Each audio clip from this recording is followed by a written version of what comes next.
Man, I'm on this 303 baby timing, man. Hey, yo, Thriller, man, what we doing, gang? Hunters coming and make sure that paper going all around. I ain't trying to hit, I know these. And welcome to the National Meat Trader Podcast with your host, Sasha, a.k.a. Pedro Pascal. I am... He's hot. He's hot He's right not now. hot. He's not. I mean, well, he's as far as he's the it boy right now. The it old man. No, that's what. Listen. You cannot say that he's not good looking. Listen, Oberyn Martell. Tell me you didn't want to suck Oberyn Martell's dick. Like okay, you weren't interested. Here's the thing. Like you weren't interested in him in the Dorn outfit, and he's drinking Dornish wine, and he's got this cool sword, and he's murdering everybody. Come on, bro. You gonna tell me you didn't like Oberyn Martell, and you didn't think he was hot?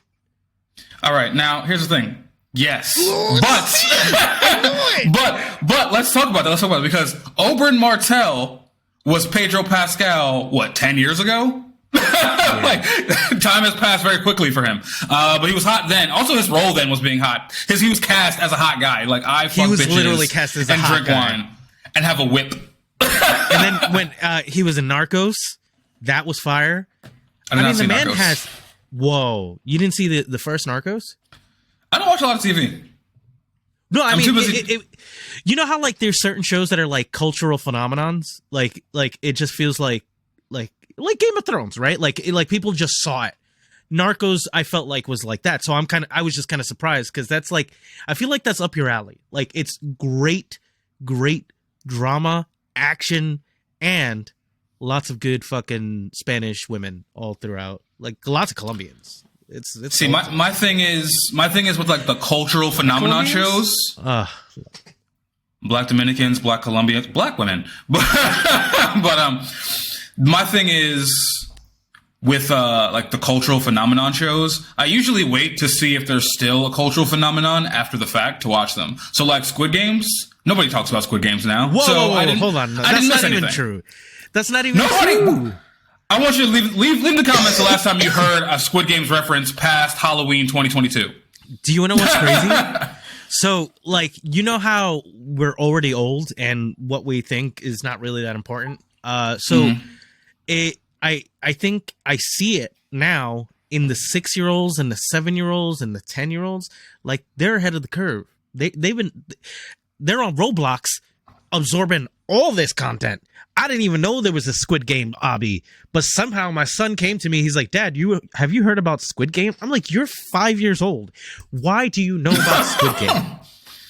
And he's like, "Oh, I don't know. I didn't play it. It's just like, it's an obby, Dad." I was like, "Well, let me check these parental controls, because like last thing I need is him getting his character getting a bullet in his head, and you know." I'm sure you could put a bullet. There's like 20,000 ways to put a bullet in somebody's head in Roblox, so I'm sure it's happened to him several times. It's true, but Squid Game. Listen, that shit was fire. I don't care. It was a visual aspect. There was a great twist at the end. Like it had it all. It was and from start to finish, it felt great in my humblest opinion. I think I watched I had it on as like background once when I was like doing something, but after that I was like, okay, I didn't miss anything. You know, same thing like Game of Thrones. I didn't watch Game of Thrones till season 6, and that's because Joni I was like the same way. She waited until season 6. I was on workman's comp. I had a fucking surgery, so I was just at home. That's the only reason I watched it. But I would have watched it because they still talk about it now. Like there's a whole new series, so I would have eventually watched Game of Thrones because it's a cultural phenomenon. They're about to drop another season of Squid Game. They're about to drop another season, and I will not watch it because, like I said, they're still on that first one. I think you really got. I think you should at least open your mind. But anyway, Narcos was fire. It is your boy Christian, aka this is I've got nobody prepared. I mean, you know, what's that dude? He was opposite him in Narcos. Whatever. Pedro Pascal. I'll be Pedro Pascal as well. But I'll be Oberyn Martell Pedro Pascal, the 10 years younger, hotter version of himself. But he's still hot. I don't know what you're talking about. And you know what? This brings me to an interesting question, right? So the final episode was aired this Sunday. No spoilers. But it begs the question And anyone who's did you play the first game? Yes. I didn't play the second one because I was too scared. Okay.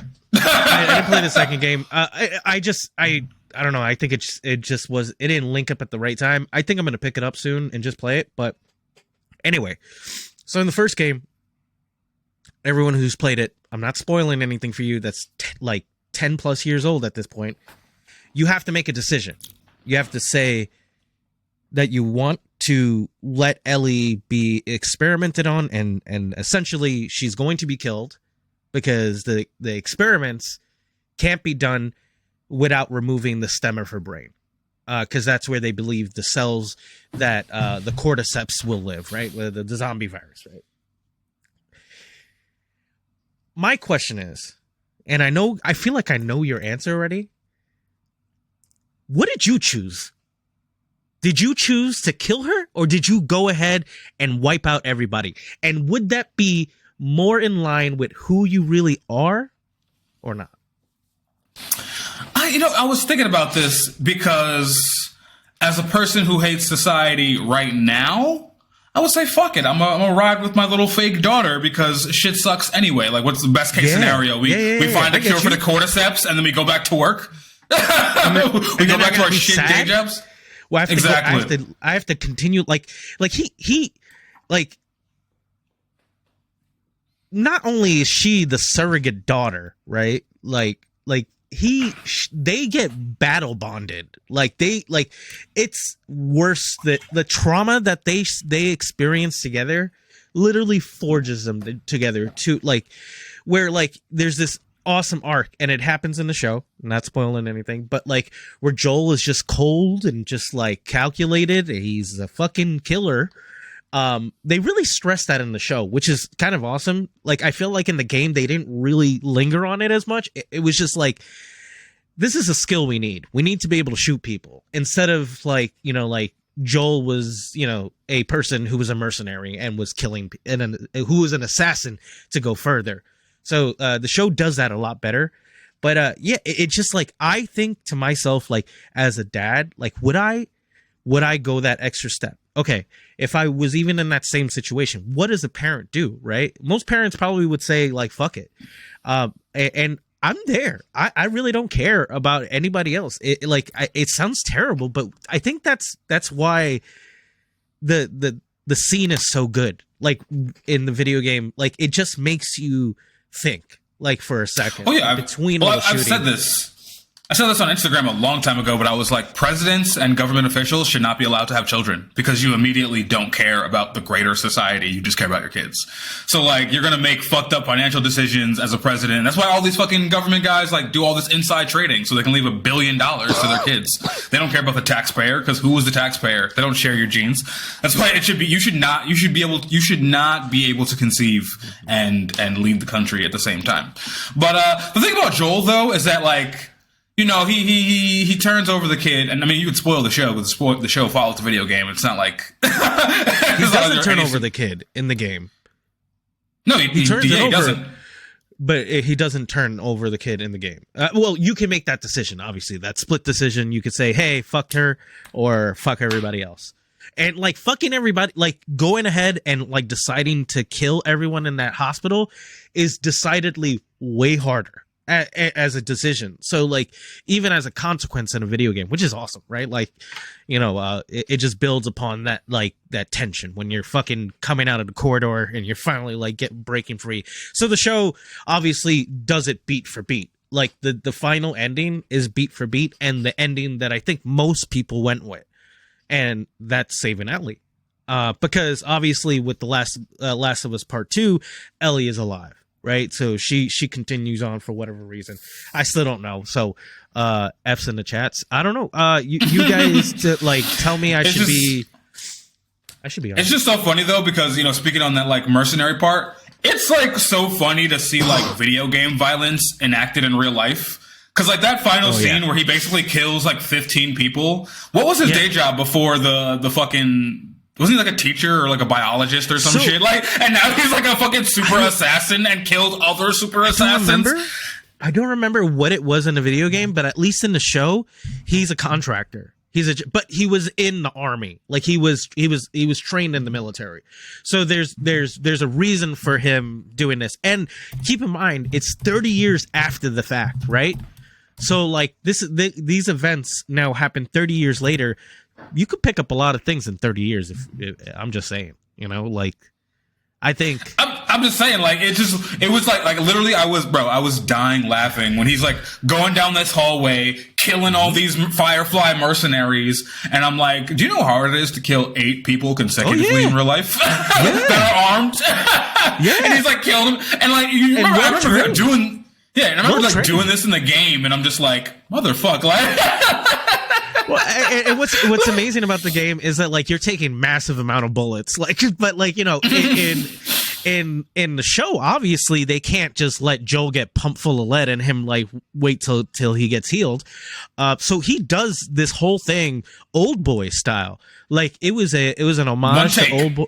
Yeah, it wasn't. You can tell it wasn't one take, but it was tight shots, so you felt like there wasn't any breaks, right? Like when you turned around, there was another person. It wasn't like people who were like just standing around waiting for their turn to get him, like they were actively trying to murder him. But because he's like Joel and he's like just overcome with like that parental strength that people always talk about, like like a mom lifting a car off a baby or some shit. So he's got man's got the parental scope. Like he didn't miss once. Yeah, that's exactly what it is. That's why I was laughing so hard. He didn't miss not one time. Keep in mind, he's unlocked parental scope. And the thing is, he didn't have a Glock. He didn't have like a 22. He had a rifle. Do you know how much a rifle shakes when you try to shoot it? In the show, he has an AK-47. He's not even using the sight. It's not even a regular AK. It's got like a jimmied on like stock. So it like literally, it's not. He's not even supposed to handle it correct. Like well. Like he's supposed to get hurt. And like again, the guy has already like almost died how many times? Like in like so like, and he's got like a stitched up wound as he's doing that. And he's an old guy. He's not young. He's not. It's not a 30-year-old guy who's figuring this out. He's like in his 50s. So like that's like, think about anybody in their 50s. Like, can they fight? Yeah. Can they fight well? Probably not. But somehow he wipes out the entire like hospital filled of Firefly mercenaries. Like, but you know what? That's the beauty of like movie it magic. It was a good scene, but like it just like you couldn't suspend your disbelief. Like, because when you play in a video game, you're just like, oh yeah, it's normal that I killed hundreds of people throughout playing this 40-hour video game. But like to watch him like I was dying. But I got a question for you: if you're Ellie and you are aware that you have to give up your brainstem, do you just go or do you try to stay alive? I'm gonna say I'm dying because I mean Ellie's world sucks, bro. Yeah, no, there's nothing. There's nothing delightful about that world. There's no like morning, like I was so tiny spoiler, right? So obviously Ellie has to be born, right? And she's born during a time that these cordyceps, as they call them, or clickers, they exist, right? So they in the show they find a way to explain it. And I have completely forgot what I was gonna go with this shit because I completely thought because I was gonna say something and I was like, don't say that because that's gonna spoil anything. So I'm like trying to dance around this. Right? You can spoil it because again, it's all based in the game. There's nothing new here. Well, no, there is new information because essentially they make it where Ellie's mom is giving birth. So my point is that like what's really incredible about this is right, like so humans have now become prey, right? We've never we historically haven't been prey for a long time, right?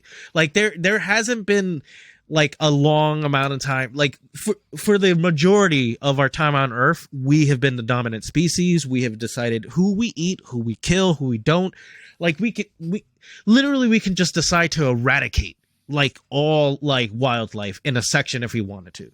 So the fact that these cordyceps are now predators was like this interesting thought in my head, because so Ellie's mom is giving birth and she's being chased down by clickers. So she's fucking fucked. Like, I mean, that's got to be the worst like possible fucking situation, right? Like you're not at the top of the food chain, but you still got to give birth to preserve like whatever line you have. And like, she has to give birth under that circumstance. Like, she's being attacked by a clicker. Like, that shit is bananas. Like, my brain goes into the thought of like, that's how like other prey animals feel, right? Like that, like a deer, if it starts like trying to pop a baby out, there's like, and a wolf is right there. There's no like, oh, I gotta like chill here for like 30 to 6 hours.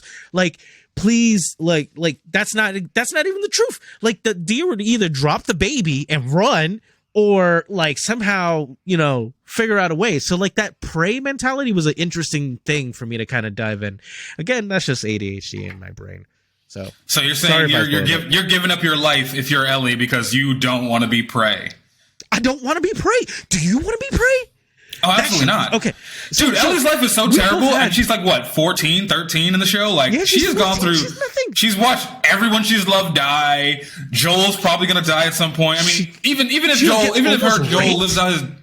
In the worst way? And there's still plenty of time in her life for Sorry, trigger warning. I apologize for those. But I mean, that episode was rough. Like that when you played that in a video game, like you're playing as Ellie, so you're experiencing the assault, which is like such a strange thing, and the show does it adds agency into Ellie's character, right? Like, she saves herself, but still, like, it's a rough scene. So I don't want to live in that fucking world at all, bro. If there's a way out. But I have a question for you. Do you think so cordyceps, for those who don't know, are a real thing. They are a real mushroom that exists. Real mushroom. Except they only affect ants right now. And then there's like a theory that, like, if you watch the show, if you didn't watch it, whatever, there's like a theory that if the Earth gets like 10 degrees warmer, it can affect larger animals, even humans. Whatever, not the point. If it does happen, I don't think explain this. I don't think our infrastructure will get that. Do you think the world would get that bad as it is in the show? Okay. I don't think it would ever get that bad. It almost did. Don't you remember? I think we both talked to each other during the pandemic, and one of my like paranoid like concerns this tells you where I'm at. I was thinking like anybody who's by a zoo was fucked. I was like, yo, like that's it. Like, those people got to move, because like, what's going to happen? You're going to be walking down the block to go to the bodega, and there's a lion like in the South Bronx.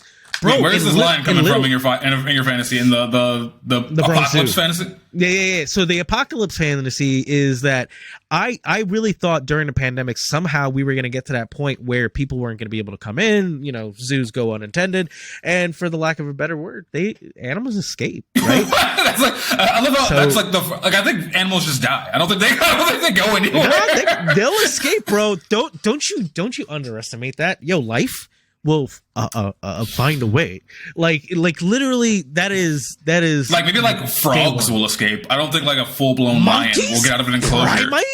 Primates? What if a primate just goes into a habitat for a lion or a tiger just to fuck with it, right? Maybe he's got some good bamboo shoots, and all of a sudden, bow, fucking. Nah, like, I'm more concerned for you actually, because like if I'm more concerned for you because you don't live by a zoo. You live basically in a zoo. Like, if the streetlights don't come on by you, you're dead. You're in the pitch black darkness. Well, I am terrified for you. I don't need.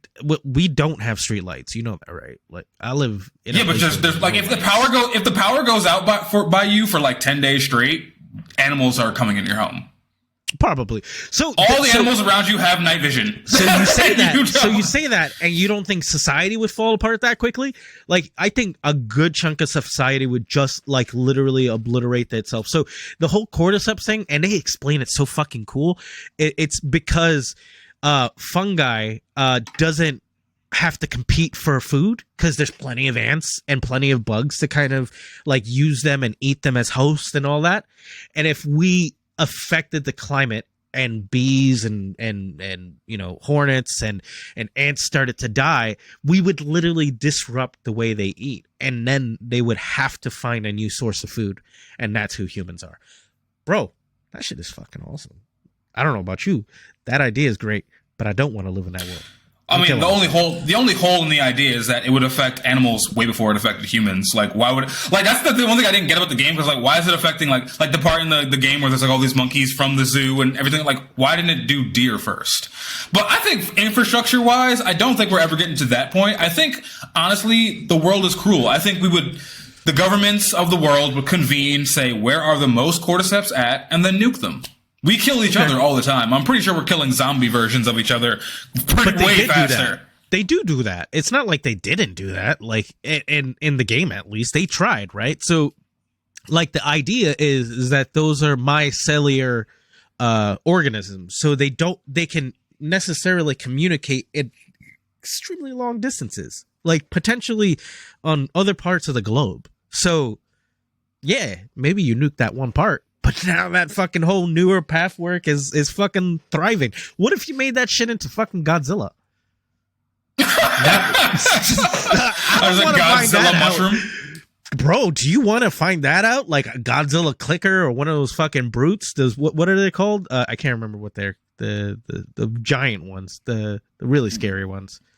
Yeah, I don't know, brute shroom. I don't know. Brute shroom. That sounds like somebody like branding some shrooms. Somebody did it, right? Like somebody got a Mylar bag and called it cordyceps and like handed off some like mushrooms on people.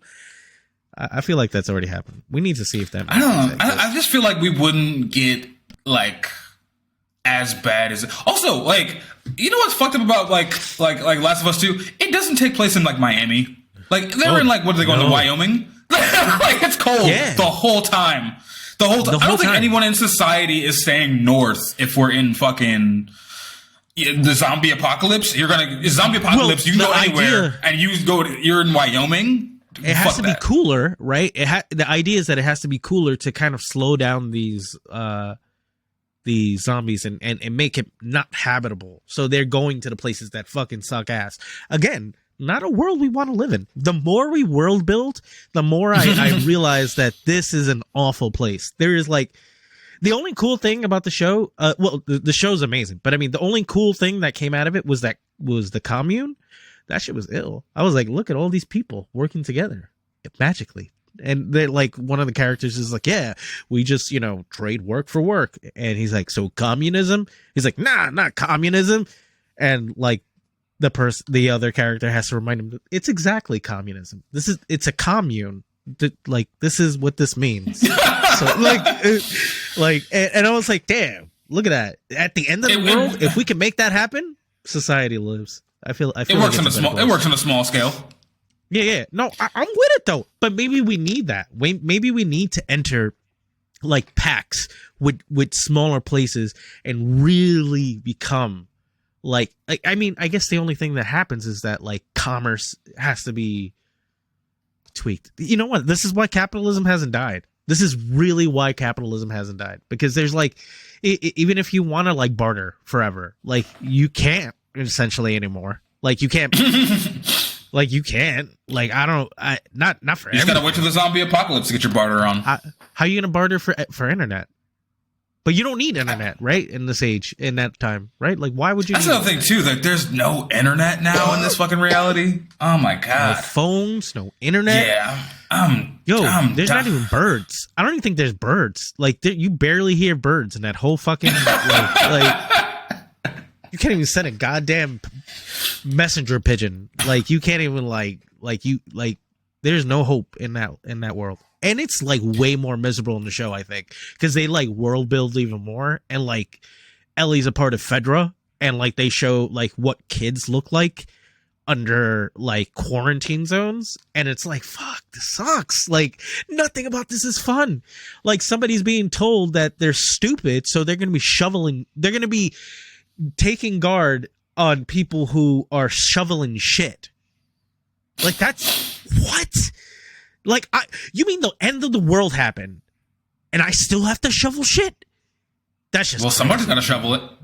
Well, not me because well, I do think though. You know what I think?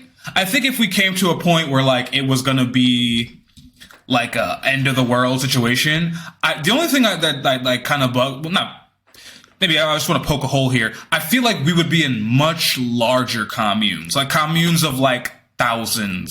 Like I just feel like Joe was on this endless trip, like walking through fields of nothing and then getting to like tiny villages of 9 people. And it's like, what? Like I think we would all come together even without internet. We'd all find each other.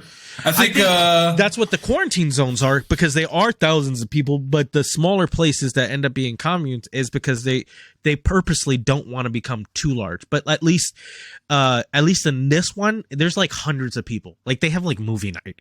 Like they added like some kind of normalcy back in there, like, which is awesome, right? Like thinking that humanity would figure out a way. But it's a bleak fucking like reality. I don't know, bro. Like I'm not hunting for everything. Can you imagine you had to hunt for everything? Like 20% of what you have to eat? All right, that's fair. Like, but everything I gotta kill. Like I like meat 7 days a week. That wouldn't happen. It'd be like carrots today, like celery tomorrow. Like we're gonna figure out. Barley. There's the one couple. There's the one cup. That old couple they bump into, and the woman's fat. I was like, how are you getting fat in this day and age? Yeah, how are you getting fat in the apocalypse? Because they're eating like elk fat or some shit like that. Like I don't know. You know what though? I feel like I'm a one of a kind dude, because like anytime I see like, and maybe you watch more TV than me. Maybe you've seen this happen somewhere. But I feel like in every fictional situation where there's like a post-apocalyptic whatever, I just feel like, why do they never write in the hedonistic commune? Like, why is there never a commune of people who just want to fuck until they die?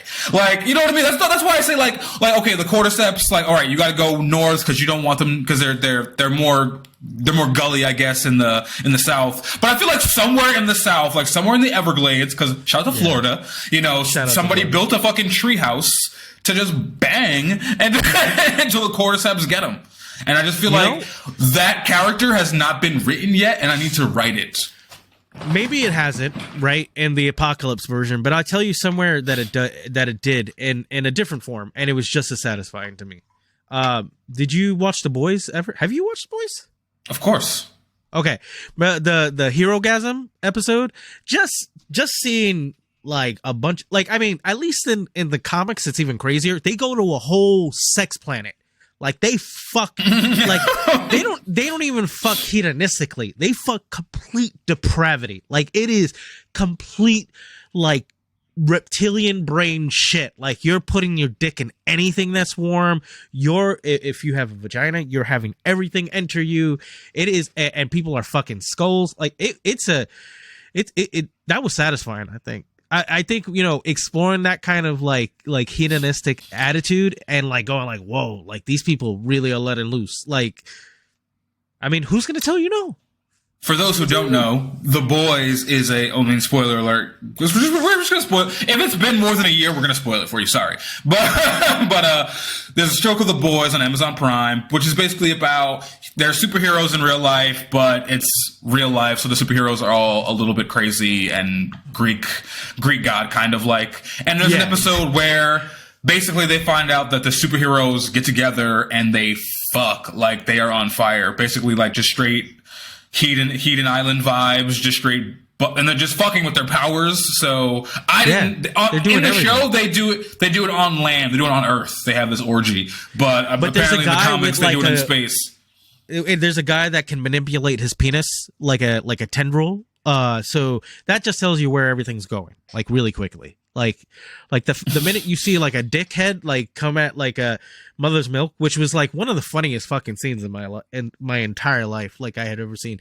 Seeing him just like, what the fuck is that? Like, literally see a monster of a dick just like swirling. I don't know how it would react. I think that's the perfect way to react. I think that's like, the fuck is going on? Like, who has that power? That is a really weird world, right? Like, that's another place I don't want to live. I do not want to live in the boys' world. Not at all. I want to live in the boys' world if I'm a superhero, for sure. If you're a superhero, maybe. If I have a power? Even You know what? Even if I don't have powers, because the rest of the citizens don't know the superheroes are the way they are. So I'm just living in I don't think most people know. Yeah. There's a very small portion of the population that's like, superheroes are fucked up. But like, really, like, I mean, if really you're just like, yeah, these people are rad. I'd love to live more with superheroes. All we have is cops. Actually, no. Like, there's like remember that hyper awareness that they have with that, it's that superhero that's like, going over this black neighborhood, and he just starts like beating the shit out of everyone. Like, and he's like, he was resistant. He was just like being very, Blue Lives Matter about the whole situation. And that was such a self-aware episode that it was like calling itself out at the same time. And like, wow, that show is really like a masterwork, honestly, because like, it's supposed to be a fuck you to everything. And it definitely is. It is definitely a big fuck you, because another thing I'll spoil, that first episode in the third season with the dick, or is it the fourth season? Whatever, the most recent season, that was practical effects.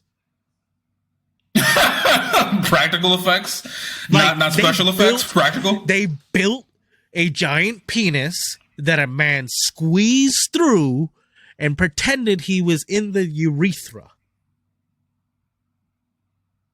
No special effects, no CGI there. Maybe some CGI, but like not what a not great what job. you think. Yeah, like, can you imagine like I gotta build, like, I've got 200 hours of work to do building a fat like paper mache penis. Like, can you imagine like having to explain that to your family? What are you doing at work? Like, dicking around. I actually know someone who does like something like that for a living. They haven't had to do a penis yet, but they do some weird shit for fabricating.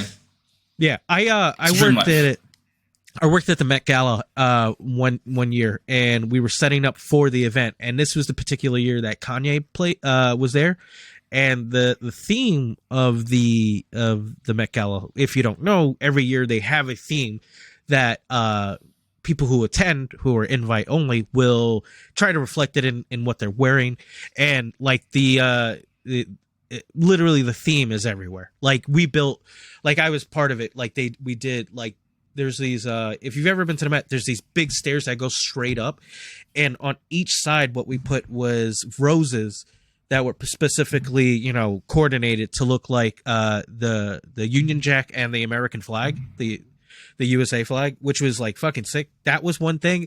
And we did a chandelier that had like shiny kind of like effects. I don't know what it is. I guess kind of like paper, but they look like razor blades, right? Like, because they thought that was punk.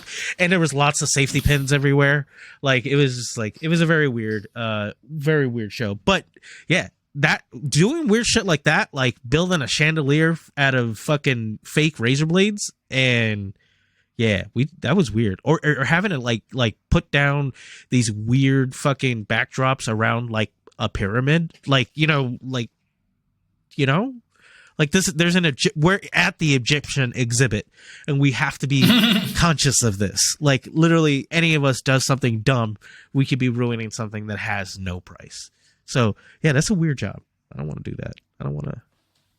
So build me a giant penis for my to be like the icon for my hedonistic clan that I'm gonna start. Honestly, why people didn't do anything but fuck, I don't even know. I'm really like, sometimes I'm at a loss. Like, I'll just be walking around Earth and I'm just like, how are people just not having sex in the street at all times? Like, how are we just going to work every day? That seems insane. But then I remember people believe in God and like morals. I haven't had sex at work. Have I had sex at any job ever? Think about this. Had sex at any job? No job? Let's go back into my job history. Let me think real quick. No, I've never had sex at a job. Good for you. I don't think I've even had sex. Have I had sex with a coworker? Ooh, 2. But one I wasn't working with actively at the time. Like, I started, this was like 2010. Like, she was quitting like the day after I started, but like, we were just like locked in. And then like a year later, I like bumped into her at a party, and I was like, oh, cool. That just like sucked. It was not really good at all. Neither time I've had sex with a coworker was really great in any capacity. So I won't recommend it. I won't recommend it. I won't say that you should, but I feel like a lot of us have done it. And for those that have, we understand how it feels, because it's definitely not good. It's never good, because like especially like if I remember this one girl that I was really into. I was like 18, working at Whole Foods in Long Island, and she looked like a Great Value Avril Lavigne. So I was really into it, and she had like a big old bottom, and I was like, yeah, you know what, this is me. And I kicked it. We ended up making out. We started to like get to second base, and I think I pushed a little too hard, and she got weird with me, and we like ended everything. Having to stare her in the face after things went weird, I was like, oh fuck. Like for the foreseeable future, like, so don't do it, because if things go weird, like nobody's having a good time. Nobody's enjoying that. Like, she eventually came back and forgave me, but those few weeks, bro, that I was like on the outs, I was like, bleh, like I wanted to vomit going to work. Like, fuck that. I didn't want to see her. And it probably wasn't a good job either, was it? No, I was cutting cheese and dipping, like making coffees, like for $11 an hour. Like, I wasn't like, bro, you know how miserable, you know how terrible of a worker I am. I have realized that I'm not somebody that should be employed anymore, ever, because I really will find the easiest way to do something and just continue to do it. I remember my first day at Whole Foods, and I'm so shitty at this job, right? My first day, the woman that's been there for, you know, like a decade plus, like, tells me very confidently and kindly, like, would you please go to the walk-in and grab a tub that says XYZ olives? And I said, sure, of course, I'll be really comfortable. And I like jetted over there. She told me before I jetted, she's like, take your time, it's okay. And literally as I come out with the fucking bucket, must have been like a little bit of an oily patch.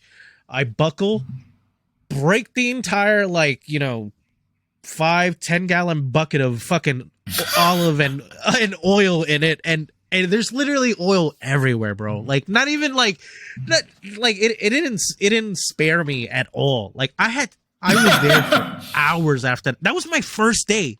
Like, how did I not get fired immediately? Like, they were. Was it erotic? Did you like slip in the oil and then like rub it all over yourself and try to like save face? I was not erotic, bro. I had long hair, and I had like barely any facial hair. I had no mustache.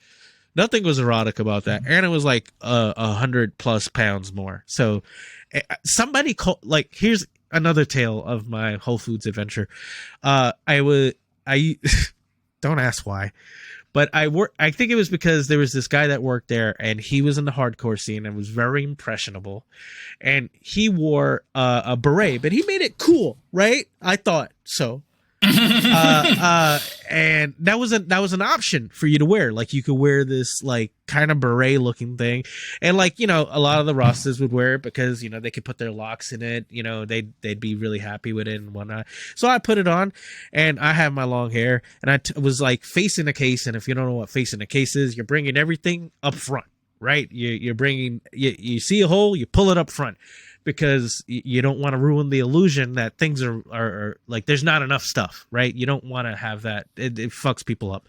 Anyway, I'm doing this job, minding my own business, right? And somebody taps me on the shoulder and says, ma'am, can you help me with this? I was like, how the fuck do I look like a big lady? What the fuck? I was wearing a chef coat and a beret. So I guess I had shoulder length hair. So I guess, yeah. I look like a fat woman working at Whole Foods. Bro, that's exactly what, I don't know what else to say. Like, that was my Whole Foods adventure was full of misadventures. Every time I think about it, there's like a. And you didn't just join I would have just left and joined the sex commune. I'd be like, this capitalism shit is. What are the sex communes? I feel like that's such a common theme, like not in post-apocalyptic shit, but in TV. Like, I feel like we should have been at.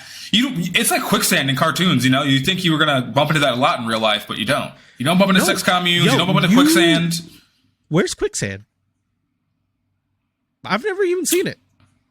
I've seen it on TV, but I mean, like, TikTok where holes. is it? Where is it? Like, where, what part of the world? What part of the country? I want to say Australia. Well, that's Australia. Everything will kill you there, except for the men and women who are just so sexy. Because I don't understand why that country, like very consistently puts out very attractive people. Is it because there's just less people? Like the good people the prisoners that were left there were really hot, so they just went ahead and populated the rest of the country? Because I don't know, bro. Every time I see a hot person and I go, wow, they're really like good looking, and then I look up where they're from and they're like Sydney, Australia, Brisbane, Australia, like, you know, whatever fucking weird place, and I'm like, Jesus, it is. I think it's because it's just warm all the time. There's not that many baddies per capita in the United States, in my opinion. I feel like Australia's got an overwhelming, balance. They don't have a balance on that. So let's move to Australia. National meat treasure, shrimp on a barbie. Yeah, I think Australia, it's because it's warm.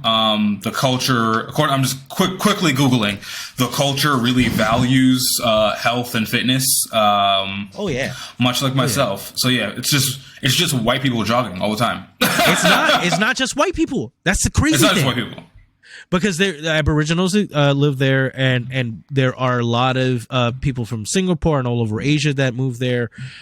Even some transplants from America end up living there. I have a good friend who ended up going out there for ministry and got married, and now is a rapper. He's really good too. So shout out to you, Angel. Yeah, that's on my list. That's on my list for sure. Definitely on my list, Australia. What's on your travel list? I'm going Australia, Thailand, Guatemala. Why Guatemala? Just out of curiosity. I'm just knocking off all the Spanish speaking countries, honestly. Okay. Guatemala is a dope spot. I like Guatemala. I think my checklist would definitely include Japan. I do want to go to Japan. I do want to see what South Korea looks like. But I also want to go. Are you doing Japan because you're a weeb? No, I'm genuinely interested in everything that Japan has to offer, and especially since it's such a juxtaposition to our culture. And obviously, I'm a part of a lot of nerdy kind of niche shit. Like, I like wrestling. Japanese wrestling happens to be one of the best types of wrestling to me in the world. I like animated stuff. Anime happens to be some of the best media to me in the world. I play RPGs and video games. JRPGs happen to be some of the best in the world to me. So I think there's just so much there for me. That was a long way of saying yes, I'm a weeb. That's why I want to go. Yeah, clarify. Yes, I'm a weeb.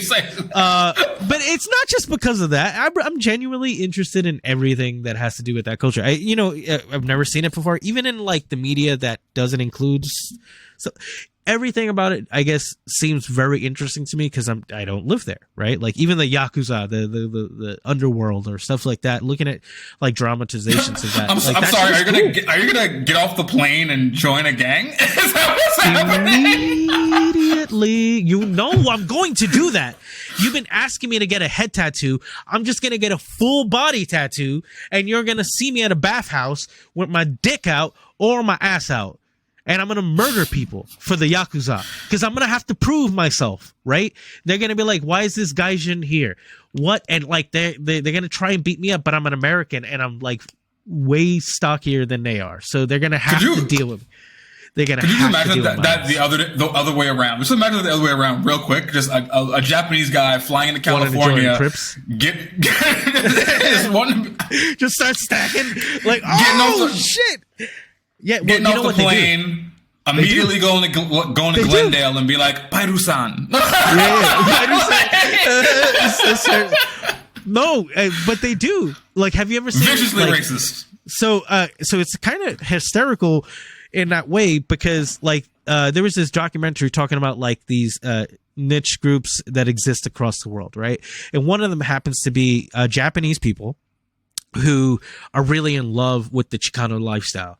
So they dress up like Chicanos and they'll have lowriders, everything. Fucking, you imagine they try to talk from the area. Obviously, they don't sound like they're from the area because they're tens of thousands of miles away. I don't know how far LA is from Japan. Don't ask me. That was a shot in the dark. It's probably not that far. But still, it legit. those people will show up in LA and be like, oh shit, and then realize that like it's real gangbang and shit, and you know, like they turn around really quickly, or at least they come back and they like I'm just gonna keep the shades like in the car, like everything else. Japan's like on my list, but not only because it's so expensive to fly there. Like think about Thailand. It's like you go to Thailand, like yeah, that's a $2,000 flight. But you're staying for the week for the $700. Yeah. Whereas Japan, you're not getting it that cheap, and it's not as warm. I like muggy. That's not true. Japan can get really hot, and if you go to like Osaka, you go to like certain places that the beach is at, it's gonna be 100 degrees plus. Like they don't get like normal heat. Like they get that south of the equator heat, like at a beach. Sure, there's cold places, but I would have to be like on a really long, because their culture is very work oriented too. If I'm going on vacation, I want to be on vacation. You know, I like when you go to Mexico, like everyone's working, but you don't feel like it. Like everyone's it's just chill. You know. Here's the thing, right? So society might be really work oriented, but guess who isn't work oriented? The underworld. So the Yakuza got it right. Because they really don't like working. They don't like doing shit. Like, have you ever seen every stereotypical, like, Japanese gangster, like guy in any part of media? Like, he's just the dude who don't give a fuck. He doesn't work. He's beating the shit out of people for money. He's stealing shit. He's just a derelict of society. So, I have found my people, and we're gonna get ramen. It's just getting more racist. And a katana. They're gonna instantly give me a katana, and I'm gonna get an Oni mask really quickly. They're just gonna give me the full like experience, you know, really quick. Just like I'm gonna pay for the full experience package. The $2,000 Yakuza package. What's the average height for Japanese men? Are you still gonna be like? Are you gonna be considered tall there? It would suck to go to Japan and be short. I want to be tall. I'm going to be decent. I don't know. I feel like whenever I see Yakuza guys pictured, they're tall. I'm going to be beefy, bro. I'm going to be beefy. Who's going to... I don't think there's a lot of 200-plus pound males. Beefy. The average height for a Japanese man is 5'7". I'm living swell. 0.2. I'm living swell. 5'8"? I'm right above the marker. You better have some Timbs on. You better get a little bit of lift. You know I'm going to. 5'8" without anything. Can you imagine with Timbs? Like somebody, oh, Tim's son. Like, sorry, that was really racist. Like, Johnny DeVito-san. They're gonna think you're a celebrity. They're like, oh shit, it's Big Pun. What's he doing? Fat Joe, son. Like. They can see my bald ass head, and they're gonna be like, "Do the rock away," and I'm gonna. You think I'm not gonna do it? You think I'm not gonna do it? You think I'm not gonna take a picture with a bunch of Japanese people and doing the rock away in my Timbs? Irene back. See, now we got canceled. See, I was really safe on the jokes I was making because they're a part of culture. But now you just went like full on a Christmas Story on everybody here. Listen, it works. It works. It's fine. It's fine. Bro, the ending of a Christmas Story, I know it must be hurtful now to a lot of people, but as a kid, I always thought it was the funniest thing in the world. Like literally just seeing them at a Chinese restaurant and singing rah, rah, rah, rah, rah. And you're just like, geez, like just simplicity of life. Like that's funny. Like I was like really young and like, I see there are my ways, but it's still a funny scene. It's really hysterical. It's when they chop that goose head off. Whew, oh, it's a duck head. My bad. Not goose. It's not like the 1910s or something. Why do people eat goose? Like I would eat a goose to establish dominance. Goose are very dangerous. Yeah, geese. You know, geese are dangerous, and you're right. And that's why I said we can eradicate entire species. Like there's an entire commerce to people being able to shoot razorback hogs from a helicopter. Why can't we do that with geese? Why can't I drop a grenade on a patch of geese? They shit everywhere. I I feel like there's not enough geese to warrant that kind of behavior, but we should eat them more. Birds are delicious, bro. Birds are so good. I can't put a claymore. I can't bury a claymore under a patch of geese. Is it a patch? Is it supposed to be a flock? A flock of geese. There you go. But they're gonna land at one point. And what if I had strategically placed some explosive device under them? Is that fair? Because it's chance, right? Like I'm not using my skill or anything, right? Like it's just like I'm just waiting. And then if they do walk on there, that's their own fault. What if I put up a sign, but geese can't read? So that's their own stupid fault. Work up the evolutionary chain. That's what I say. This begs another question I had for the podcast, which is a good segue, because I want to ask. I have a bone to pick with old people in general. I don't like old people, including myself. But the old people that feel the need to tell everyone, all people do is get on their phones nowadays and text, and they don't even talk. There's emojis and videos, and I want you to understand something, old person. We're evolving as a species. The fact that we figured out how to emote effectively through little images, entire conversations, means we're evolving. Computers only speak in ones and zeros, and we don't go, God damn it, why aren't they? Who gives a fuck? We are evolving as a species, and we are finally becoming like cyborgs. We need to just accept it.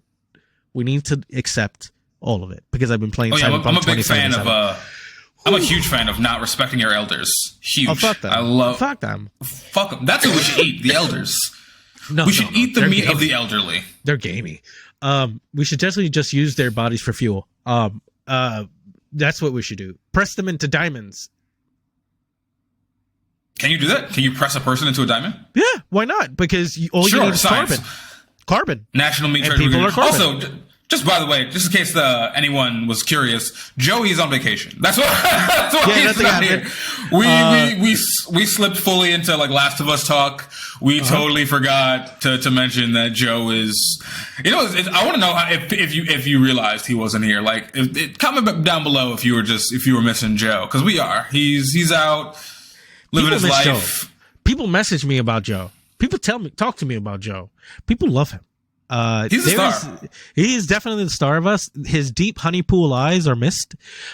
His wonderful laugh, his removal from the camera, wonderful. Everything about it. I think I miss him. But I know he's swell. So enjoy your time off.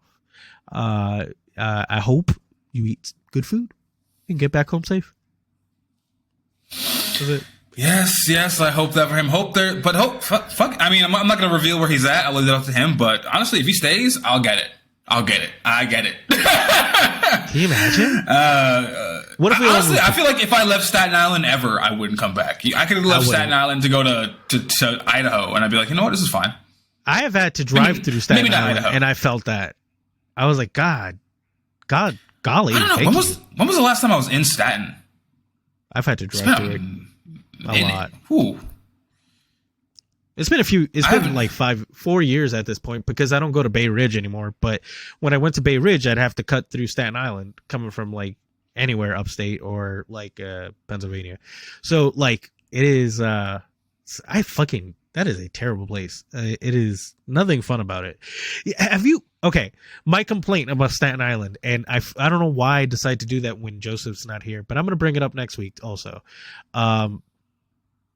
You've been on I don't know if they do this anymore, but remember like when we would get on the bus, Staten Island was its own weird little pocket of the world where I guess the subway, nobody paid for, right? People just got on and just like went down the line. So when buses started to be like more of a thing in Staten Island, people refused to pay. And so like you could be on a bus and people would have fights all the time with the bus driver. The bus driver is like, you have to pay a fare. He's like, fuck you. And obviously it's a much more colorful because, it's like by Stapleton Projects. So like they're going crazy on the bus driver. And like, what's the bus driver going to do? Like get beat up for this shit? Nah, bro. Like just let them have the $2. But they're animals, bro. Animals. Pure animals. Like just pay the fare. Move on. It's one of those crimes where it's like, sometimes when I think about committing crime, I think about, is this society's fault or is this mine, right? So in a case of like, do I fuck this bus driver up for not letting me on, or do I be mad at myself that I don't have $2? Do I even be more mad at myself that I don't have a car as a grown adult in Staten Island? And I think at that point you have to just concede and reevaluate your decisions. If you're ready to fight a bus driver, you have deeper problems in your life. Very, very deep issues. It really is, because like I would see, it would be like the same guys who'd have like a plate of like, you know, like Chinese, like styrofoam container. It's steaming. It's like, yo, I get it. Like food over this, but like, just don't be a dickhead. Like, how are you going to fight this guy with like chicken wings and French fries? Like, you can't do that. You've got too much sauce everywhere. You're going to get hurt. And then you're going to get arrested. Like ultimately that's what's going to happen. Cause it's not like, even if you get away, like, especially nowadays, like the buses all have cameras. Like you literally walk in, your face is scanned. Like, city's a weird place now. I don't know if Staten Island's still like that. So we got to get Joseph for the follow-up. So come back next week to find out the answer. Yes, please do come back. I think we should round it off here. Oh, I like rounding off. You know, it has been a good day. This was a great episode. I like our banter back and forth. I like you. I'm gonna compliment you because you deserve it. You're a kind person. You are lovely to be around. I've been around you for almost 2 decades. And you're talking to me. I thought you were talking to the audience. No, I'm talking to you. I'm talking to you, Sasha. Your DMX shirt is really cool. You are a kind person, and I love you. And I wanted to just tell you that. You know, you deserve it because you are a good person. We's hitting, huh? Oh yeah. Love you too, boss. Really cuddly. I'm gonna get really cuddly with people. Thank God my kids are asleep, because when I'm stoned and cuddly, they can't escape. The kids know. I think they smell it on me and they go like, "Oh, Dad's like way friendlier now. Maybe we should like just ask him, can we have ice cream, Dad?" Like, I'm like, yeah, that sounds like a great idea. Like, I want ice cream too. So now that you mention it, actually, that's why stoner parents are better than alcohol parents, because like there's no sharing. Like, I don't get drunk and go like, oh, I want that bowl of ice cream. Like, maybe I do. I definitely want McDonald's but I can't go get it. Well, I always wonder what it'd be like to have like a white wine mom. Ooh, those are tough, bro. I had a wine mom, but she was like an alcoholic wine mom. She wasn't like a wine mom too. She was like, I drink because I'm a single mother. Stained purple teeth. It was the funniest shit. Like, I would know immediately when my mom was drunk. She'd smile and her teeth would be like purple, and I'm like, "So, Mom, like, what can I get out of you today? Can I order Chinese?" I always love those videos where it's like around the holidays where white people will post their moms wasted, and the moms are always the same. They're always just like wasted out of their mind. And they're like, "Oh my God, Chrissy, no, don't film me." And then they hear a song and they twerk a little. They move a little. They go, "Oh, no, you don't know." Because you know what? We're in that age group now. Isn't that fucked up? My wife's going to be like 40. I feel like 50 is like 49 is that age group. We could date that age group. We definitely can date that age group. Joni, I'm not dating anybody, but if we add a mature woman into the relationship at one point, a lot of fantasies. It has been the National Big Treasures. She never listens to us sometimes, and then it'll be like the one time that I say some wild shit, she'll check in and then like give me shit about it. I'm like, God damn it! Like, you don't ever check in, and then you gotta check in. I just can't wait for her to like. I'm just picturing the scene from what's the shit called? Goodfellas, where she's like above you in bed with a gun, and she's like, "Am I not MILF enough for you?" Yes.